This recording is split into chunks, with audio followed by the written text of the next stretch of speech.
Welcome, everybody, to Michael Maher Live. One of the most vain show names I could have ever come up with because it's literally just my name with the word live after it. But hey, it works. And today on the show, well, on every show that we do, we just kind of talk about brands. And I bring my Amazon expertise, and the other person on the other side of the screen brings whatever expertise they have. And we like to talk about brands and just ways they can stay relevant and current. And today on the show, I have Sara Silverman. She works as the Eastern Regional Manager for Multiple Organics, but she's got a plethora of CPG knowledge. And we're going to just talk about brands and all that good stuff. Sorry, there's no music, people. I don't know. Technical difficulties. Anyway, welcome to the show, Sara. Thank you for having me, Michael. We were talking about maybe non-traditional paths, and you and I have that very much in common. I don't have an entrepreneurship degree, which was not even a thing when I was in school. I have an Asian studies degree, which is a whole other can of worms, but that's it. And it has not helped me. It was what got me to graduate school. And my daughter recently asked me, "How are you going to use that, Dad?" And I was like, "That's a great question. When I figure that out, I will let you know." But I got into e-commerce and just I hated my job, and so I started selling stuff online and on eBay and then on Amazon. And I grew this business for 6 years. And then I moved on to the agency side of things and was building an agency before I ever knew it. So a little bit untraditional path. A lot of people that have started agencies, like they work for the Wunderman Thompsons or the Havas Medias of the world, and then they went out. I had no expertise. So I had to cut my teeth in a really difficult and challenging way. But I think that resonates with you because you've also had a more maybe non-traditional path. Yes. When I first got my first sales job, I'd actually gone into an office to interview to be an admin, just to do some administrative work, answer phones, work on Excel sheets. The ad sort of was ambiguous. It was like, natural food broker, looking for whatever. And then I looked them up on the internet. It was like 2006. And I love how you said that, the internet, as it was almost ethereal and not real. it was, well, at the time, it was the World Wide Web, right? Right, exactly. Yeah. Everything had a www in front of it. It really did. And I remember that. I looked at the companies that this brokerage worked with, and I was like, I buy these brands. And I was so stoked. I was like, I would happily answer phones for $15 an hour for this company. And 5 minutes into the interview with the owner of this company, who is, I think, an angel, she said, I'm not hiring you to be my admin, but I will offer you a sales job. And I was so confused for the first 3 minutes because I was processing it, because I had never been, like, nothing in my life has ever really been like handed to me. And like, she handed me my first sales role. And it was the first real meaningful sales job that I've ever had. And I covered a tri-state area. I had a salary, and I had like all of these beautiful relationships basically gifted to me. And I want to emphasize how important those relationships were from the very beginning. And they're literally the golden thread that's carried me through my career, because a lot of the relationships I established in 2007 are relationships that I can still call on today. That's amazing. To get a product placed, or at least have a meeting. And what this person gave to me in that instance, when she hired me to be her sales rep and not her admin, was my entire career. And she hired me, and she told me, she's like, it's because you immediately cultivated a relationship with me, and I wanted to buy what you were selling. Interesting. And probably came from a lot of just, who you are. And I mean, this is the first time you and I really connected. And I feel like, we've been able to connect and talk about stuff. However, you also had a lot of probably knowledge about these brands because you used them and you were passionate about that values alignment of what you believed in and what you were able to do from a career standpoint.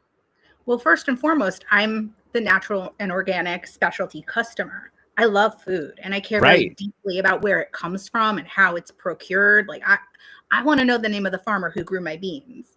I want to hear their family story. I want to hear about the woman whose family recipe is now turned into this like incredible product that we can all enjoy now. Like to Right. me, that's what sells a product. And so as a customer, I think, well, why would I buy this? And then how do I communicate that to the buyers so that other customers can buy it too? I think that obviously numbers, margin, all of those things, all those factors are deeply important to the sales process. But at the crux of it, people are buying, I mean, I think with their conscious now more than ever. And that's Yeah. sort of what this industry, the little natural and organic CPG industry, that's where I've always existed. And as that market expands, more people are sharing my values and collective values like this. And so being able to communicate that to buyers is really important. And that's where I've been most successful.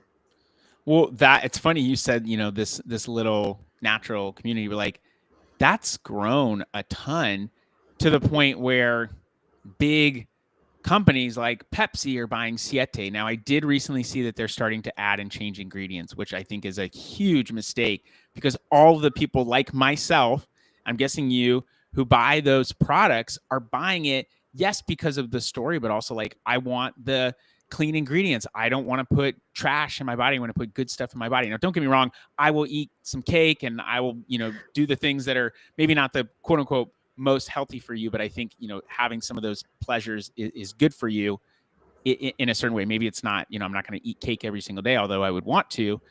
But like you start to make like that has expanded, but you start to make changes to that. Now you're muddying the waters of like the whole reason this brand started. But like that has grown so much, and that's probably encouraging just to see that value set grow. Well, watching, the large big companies, like someone very wise said, don't think of it as the small company selling out. Think of it as the larger companies buying in. Yeah. And while that does give me some respite with some brands, I will say that once a company is acquired, I absolutely lose interest in buying them. I mean, I'm not going to name names, but there is an entire list of brands that they're my last resort. Because if I see them in a gas station, I know that they're the better choice out of a lot. Sure. But I think a lot of people feel that way. There are many brands that the second they get that, big daddy deep pockets, I don't want anything to do with them. I'd much rather buy a smaller brand with maybe ingredients that are a little but they're independent and their values are much more aligned with mine than a company that once was something truly special that now is sort of like ambiguous and filled with things that now I don't want to put in my body anymore. I might see it a little bit differently. Like I get what you're saying as someone who's also like built and owned companies. Like a lot of times someone's been in something and maybe they're just like, I've gotten this to where I can get it and I no longer have the drive or there's something else I want to do or something else I'm more passionate about. And so that legacy, I think, could still live on. And I don't have a problem with someone, like you said, I like that idea of a bigger company buying in. I think a lot of food companies now are realizing we got to make some changes because people are not just going to keep buying our crap. Like we can't push this as great or good for your spin it because the consumer has a lot more knowledge at their fingertips and can pretty much access it at any times because of the World Wide Web. Yes. And so they can find out what they want. But when you do start, so I don't have a problem with that, but when you do start to make changes to it, now you're altering what you bought as a big company. I think that is just really stupid because you're hurting your investment. I mean, yes. And on the other side of that coin, what I do appreciate when larger companies buy in, they expand distribution so more people can get a better for you product. And even though they might change some of the ingredients, they still tend to be better for you or better for you adjacent than what historically has been offered. Yes. So I think I just get a little sensitive because again, the R word, I'm very relationship forward with the products that I buy.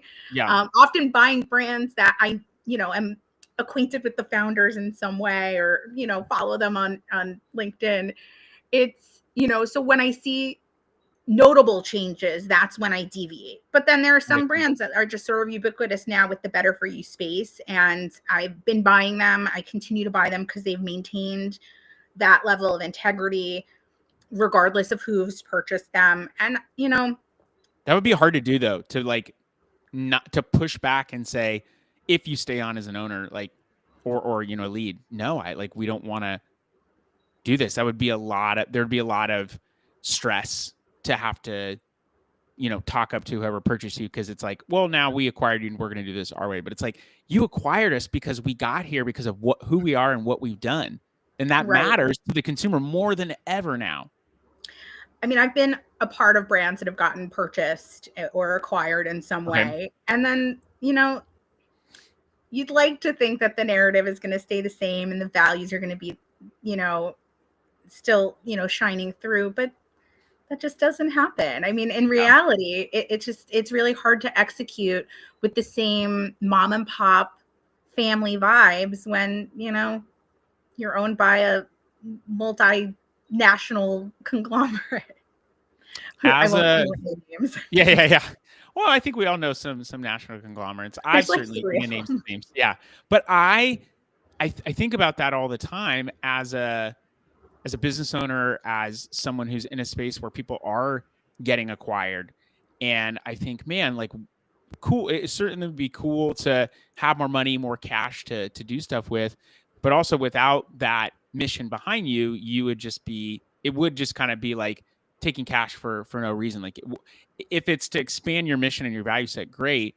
And then also, I think, well, what's the expectation behind that? It's going to be scale, scale, scale, scale.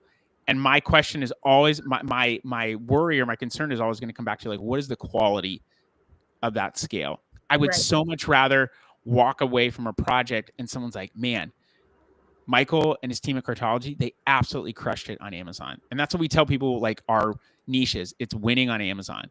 So I would so much rather take less, but be able to really crush it for those people and have a better reputation and less bodies, I guess, for lack of a better term, behind us. And those people really be successful than, like, well, we've hit this revenue number, because that really is a vanity metric. Although we set goals, but it's like, okay, I've achieved revenue. What else have you done? And at what point, like, of course, like, you can sort of see when brands are building to create something meaningful, to be, a legacy brand. And then you can also sort of, at least I can, maybe it's like a little sixth sense, I can look at a brand and be like, oh, they're scaling to sell. Okay. Interesting. And now let's start naming names. Okay, Sarah. I'm joking. No. But no, give us your list. It's, I think that it's fine. Like, if you start a business, it's not just, playtime. You want to make money, you want to grow something and build something. Yep. But I think if it's just with the intention to scale and get like a 9-figure exit, I don't know. Like, that can be for everyone else. Like, I don't want to play a part of that, because I do care about what I'm supporting.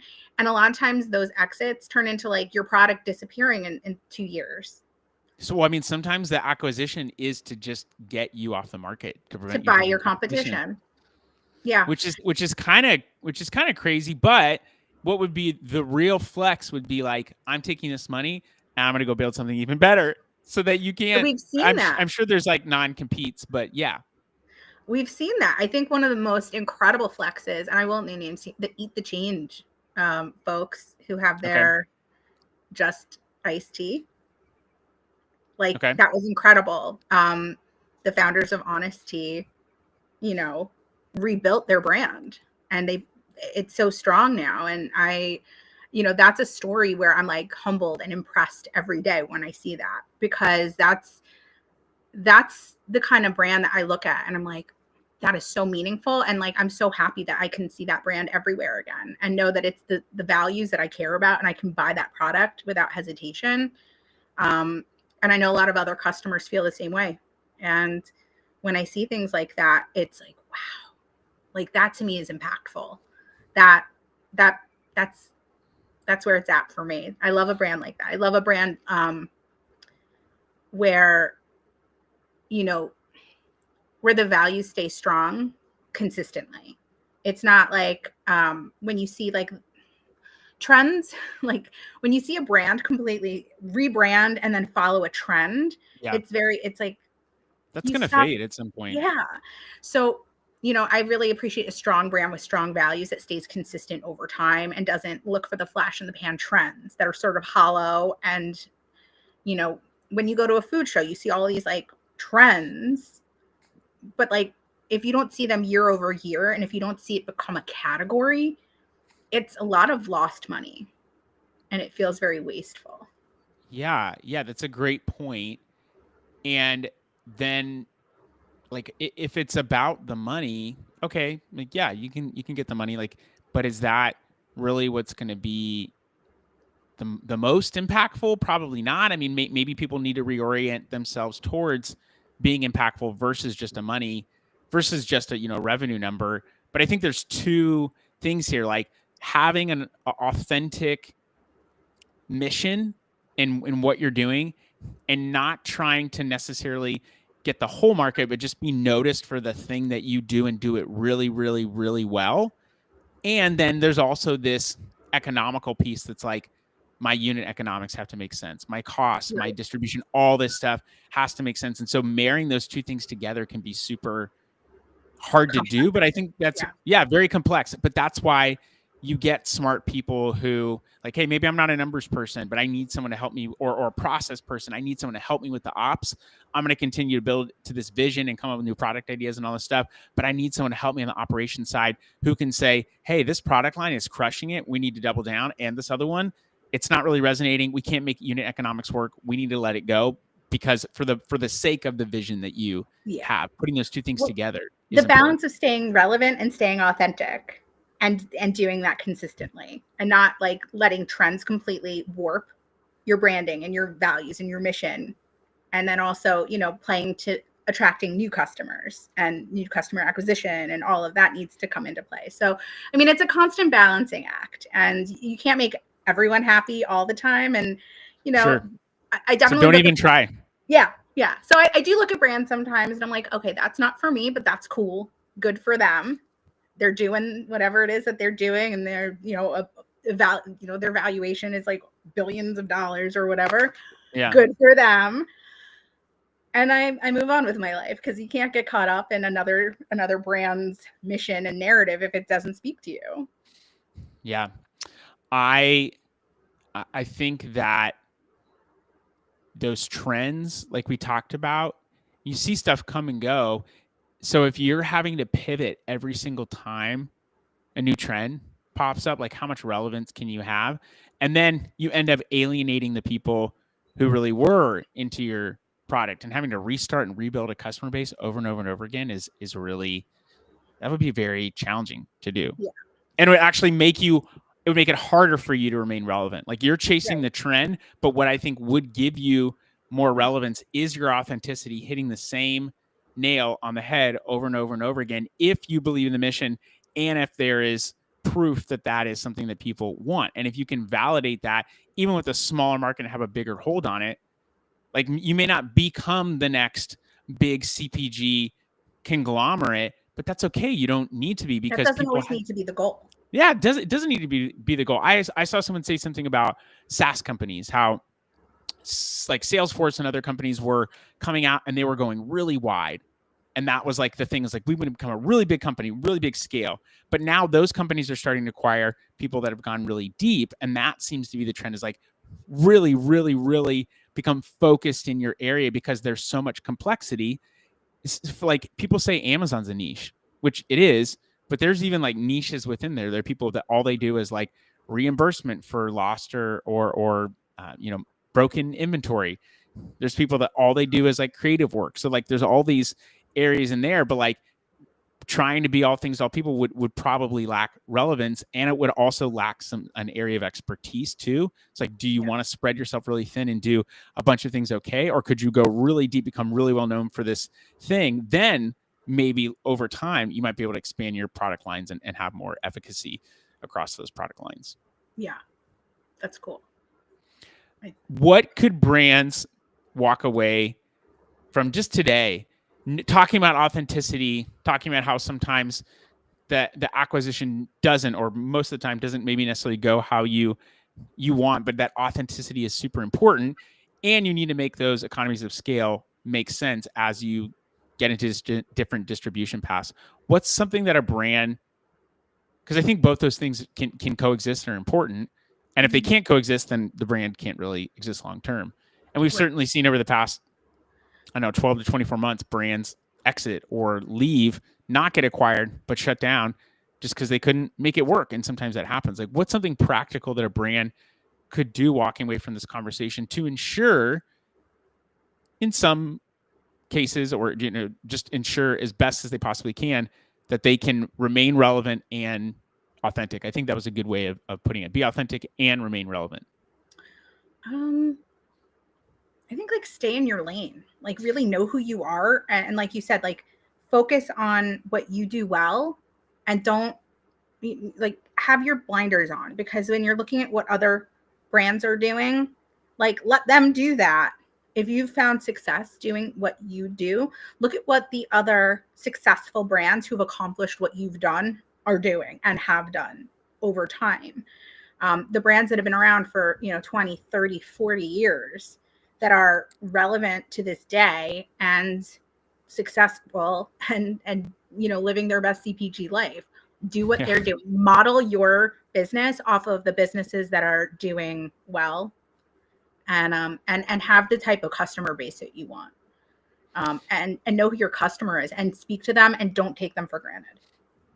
I like that speak to your customers thing. Like, you could even just find a list of people that have purchased your product and do it. It's more anecdotal. Like, do a survey with them. Like, why did you buy this? Why do you like this? Get that information. You can certainly do other things as well, but like just talking to your consumer is something that I think is super underrated. And that's, I think, why sometimes you see people maybe not doing in-store activations, is because they feel like it might be a waste of time. But like getting to talk to someone and do a sampling, you're like, okay, how many people can I impact with that? But if you can do that over time and make a connection, build a relationship with someone who's like, it's much harder for them to ignore you, even if it's not you, the owner, but like, people who do sampling and that's like their whole job. They can make a connection with someone, really help them to understand the product and why it's important. Now they've tasted it. They have an opportunity to pick it up. It may not result in a bunch of scale yet, but now you've made a connection. And the next time someone walks into a store or they see your product online, they're going to be like, oh yeah, I had that product. I did that thing. They're going to recall that. And I love the flavor. And like the proof, I think the actual quote is, the proof of the pudding is in the taste, not the proof is in the pudding. But the proof of the pudding is in the taste. Like, if you taste something and you love it, okay, great. Now you got someone hooked. But like, they can't do that if you don't interact with them and you just let something sit on a shelf. Well, that's a very visceral connection, right? Like taste. Yeah. I mean, it's part of the way we create memories. And so I've done field activation and marketing for a couple brands. And anytime I, as a broker rep or brand rep, I've been a part of their field marketing. And so I think it's super important to get feedback. There are customers who've come and said, hey, I really love this product, and then you did this, and now I don't want to buy it anymore. And I don't know how big of a wave that makes, but it does make a ripple, because I'll send that feedback in my little report. Hey, customer did make note. They didn't like that we switched from this salt to that salt. I mean, I don't know what they do with it after that, but it's being communicated up the chain. Additionally, I found 2 products recently because of in-store demos, and I now purchase those products. And there you go. It works. One's a cute little local brand, and the other one is ever rapidly expanding. I don't know if I can name names, but I mean, I don't think there's any harm in. Yeah, Fortune Favors pecans. They are okay. I think I'm buying something like a can a week. Okay, wow, that was totally worth it. Yeah, for them to do that activation in the market. Like, and I happened to be like acquainted with their demo person in the store, and I was like, hey, how are you? And like, oh, demoing. And I'm like, oh, I'm good. I'm gonna pass. And that okay. And then I circled back almost immediately because I saw one of the flavors, and I was like, all right, let me try this. And it was so good. Then I tried them all, and then I bought 2 cans, and now that's amazing. I'm a customer. So I mean, those things do matter. They do work when you can build that connection.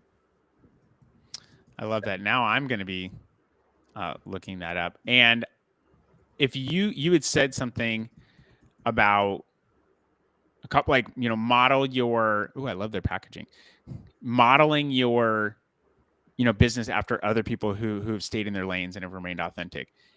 Are there a couple of brands that you can think of, like, man, these are brands that I really love? I feel like they focused on authenticity, and that's actually what's helped maintain relevancy for them. Yeah. One that always stands out is Lundberg. Okay. They do rice. They do it really well. Yeah. And rice adjacent products. Like, okay. And then the innovation that they've had has been relevant. Like, they're not making, salsa now. They didn't expand into like 17 other categories. They stayed rice and rice adjacent. And all of their innovation is practical. It's delicious. It's exciting. And they didn't just expand in innovation in terms of product. They have now gone beyond organic and started looking to regenerative, which is massively important to me. Oh, for sure. So watching them do what they've been doing in an authentic, meaningful, sustainable way, like, I wouldn't even consider buying another rice. No offense to the other rice companies. Sure. Best of luck.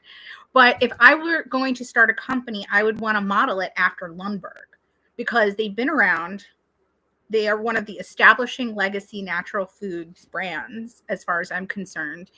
And it depending on what kind of success I'd like to have, I would model my business after the success of another brand, and not in a competitive way, but just in a learning from them. Yeah, to be truly inspired by a company and its values.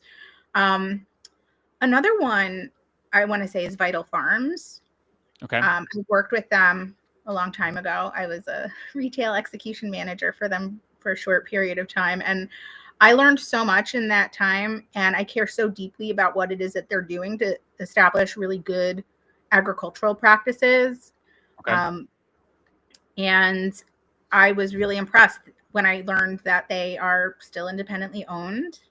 And that, I think, is really powerful. And I think, like, everyone has a lot to say about agricultural practices, especially as, the definitions of what is appropriate and acceptable sort of vary. But I've been very impressed with them. I love that. Those are great examples. And sometimes I love rice. Rice is maybe not the most sexy food. It's not better for you soda. It's not candy. It's not, but those staples done really well will have more sustenance.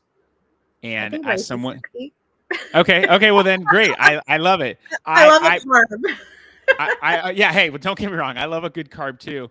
I think I always liken stuff to humans and interactions. And I think about, I told you, like, I will be celebrating 17 years of marriage in October. I know I look like I may not even be old enough to be 17, but I swear I've been almost married that long. And a lot of times, this is just one guy's perspective, but a lot of guys, I think, worry about getting married because they're like, oh, look at all the things I'm going to miss out on. Oftentimes, like, physical stuff. I'm going to miss out on all this stuff. I don't miss any of those things because what I've been able to cultivate with my wife over time, it's taken a lot of work. It's maybe less sexy work, but like, that's so much better now. Everything is better now than it was 21 years ago when we first originally started dating. That to me is what I think about of like a Lundberg. Like, they've stayed committed to that thing. They've done it really well. And that, if anything, doing the work. Yeah. Is that what you said? They put in the work. They put in the work. They're doing the work. They're being consistent. That to me ends up in a much more authentic and relevant product because you've been consistent. Rice isn't going anywhere. Like, people love rice. They want important. It's a really important. Yeah. Just like bread. It's been around for millennia. And so I love that. And I think that, if anything, is way more sexy long-term than just following the trend in the next, little high. So anyway, marriage advice for anybody out there. If you find the right person, which you're probably not the right person, you're not going to find the perfect person is what I'm getting at. There's no perfect person. There is no perfect person. Find the right person and commit to them. It's so much better. So much better. Anyway, not everyone's called to be married though, too. I get that. So you follow your own path.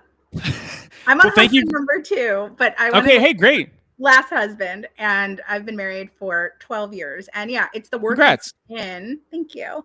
It's the work you put in, and it's about a choice. So like these companies are choosing to do the things that make them like a legacy brand or a scaling brand to be purchased.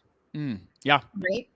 You know, you have to decide like what are your goals long term, right? And I think in business, you have to decide that the way that you decide what kind of life you're going to have. You choose your partner every single day. So you choose, do you want to be that legacy brand? And so you have to make the choices that bring you to that place where you've become the legacy brand. I love that.